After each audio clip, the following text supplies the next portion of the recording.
I bring you greetings from Cyprus, where we have just concluded our executive committee meeting.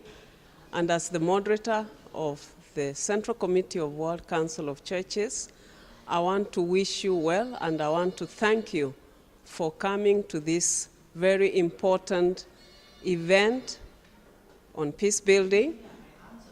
I want to thank you for those who will even continue to be part of the training.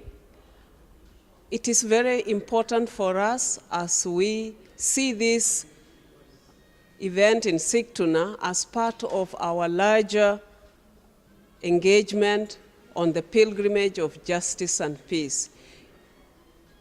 You are meeting at a time when the world is yearning, when the world is agonizing on how to get peace. Many have almost given up hope. Many have tried to think of alternatives. But today, we stand as people of faith, and you as leaders, peace practitioners, peace academics.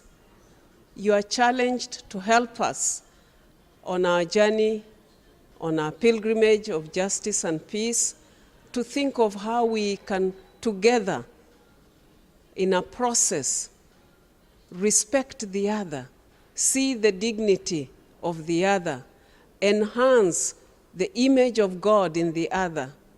As we build peace, as we become peacemakers, we are challenged because even in our meeting here in Cyprus, division, conflict remains. Historical injustices surround our communities and define some of our communities.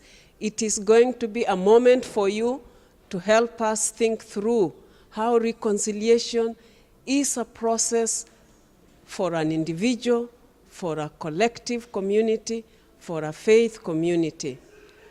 Unfortunately, I will not be able to be with you, but as someone who has followed peace activities, accompanied churches, I would like to indicate that faith communities are, for the first time, challenged to think seriously about what it means to be a faith-based organization, a religious community. What are the resources in peace building, in peacemaking, in reconciliation, and in conflict transformation that we can bring to the table to others, to act together with the others? We are challenged to rethink our ways of doing peace, of making peace, of reconciliation.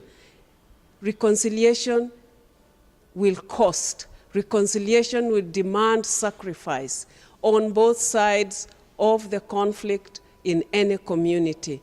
I thank you, and I want to say that this conference for us will mark a beginning of a journey for some of you who are academics, for some of you who are church leaders, of how we together can work also with other organizations, whether they are of a UN system, NGO system, but men and women who believe in peace, men and women who know that it is only through peace we can bring development and prosperity.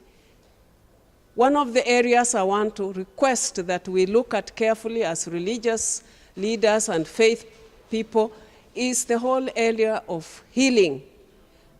Healing of memories, the area of trust building, and the area of how we overcome the walls of separation that have characterized our societies for so long. It's not a technical issue, it is a spiritual issue as well. It is an issue that touches the mindset, it touches our hearts. And finally, what does it mean for us that religion has become abused in terms of violence, and that religious communities are also violated and are at the center of displacement as a result of conflicts that are religious. Finally, we are meeting, and you will be meeting at a time when sexual and gender-based violence is so extreme, to the extent that we have called it a scandal in the eyes of the faith communities, and in particular in the life of the church, because we have not addressed it sufficiently, neither in our sermons nor in our teaching materials.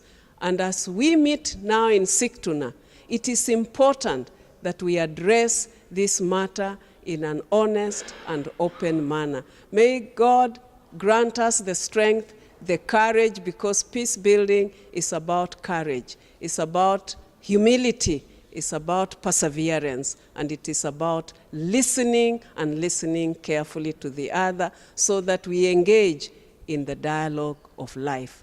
God bless you.